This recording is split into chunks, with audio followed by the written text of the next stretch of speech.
Dios les Es bendiga, mejor amados estar bien hermanos, a con Dios todos en esta y que me juzguen mediodía. los hombres Nada más compartir con ustedes un tema que ha salido antes de estar bien con los hombres, algún día ser de un juzgado por comentario Dios.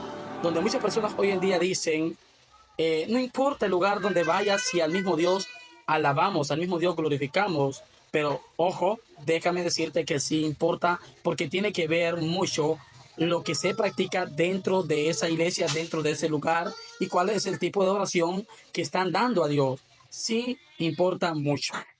Esto me recuerda mucho allá a Hechos capítulo 17, versículos 22 al 23. Cuando Pablo llegó a Atenas, habían muchos gentiles, muchos griegos, que habían hecho muchas estatuas, y Pablo les dijo, veo que ustedes son muy religiosos, que viendo vuestro santuario también hay un altar, el cual decía el Dios no conocido. Estos griegos y gentiles habían hecho muchas estatuas, y como si fuera poco, también habían creado otra que decía el Dios no conocido. Quizás ellos en su determinado momento dijeron, pues vamos a hacer otra estatua, si es que existe otro Dios que no conozcamos, a ese también vamos a rendirle adoración. Entonces, concluimos cuál era el tipo de adoración que le estaban dando a Dios.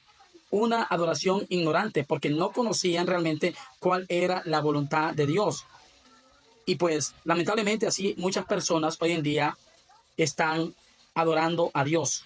Están dándole una adoración ignorante porque no conocen realmente cuál es la voluntad de Dios. Y yo, para poder adorar a Dios, debo de entender realmente que Él ya dejó instrucciones y mandamientos por medio de su palabra para que yo pueda adorarle.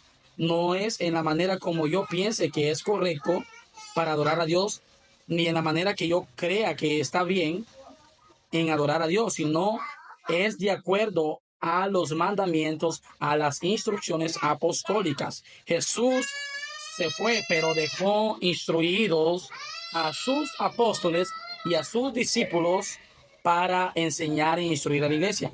Por eso dice Efesios capítulo 2, versículo 20, dice, edificados sobre el fundamento de los apóstoles, siendo la principal piedra del ángulo Jesucristo mismo. Donde hay un fundamento, no puede haber otro fundamento encima de ese fundamento. Para yo poner un fundamento, tengo que quitar el primer fundamento, y yo no puedo quitar a los apóstoles como el fundamento de la iglesia.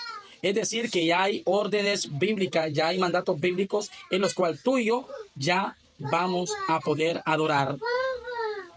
Entonces esa frase queda inválida, no es aceptable bíblicamente. No importa, hermanito, si tú puedes adorar a donde tú quieras ir, si al final al mismo Dios alabamos. Error.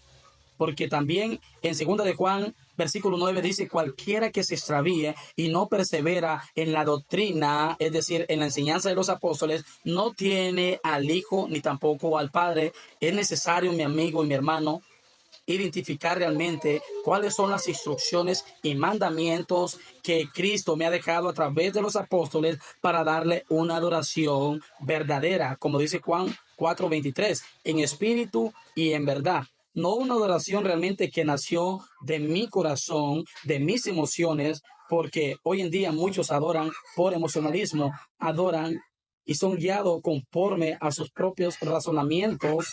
Y Jeremías capítulo 17, versículo 9 dice, engañoso es el corazón y perverso. ¿Quién lo conocerá? Yo no puedo confiar en mi corazón y dejar llevarme por las emociones sentimentales para adorar a Dios. No es realmente como tú crees que puedes adorar a Dios, o no es como yo creo que está bien adorar a Dios, sino más bien como Cristo me dejó establecido. No soy yo, debo de entender, quien pongo las reglas para adorar a Dios, sino es Dios que ha dejado reglas y mandamientos para que nosotros le adoremos. Que Dios te bendiga.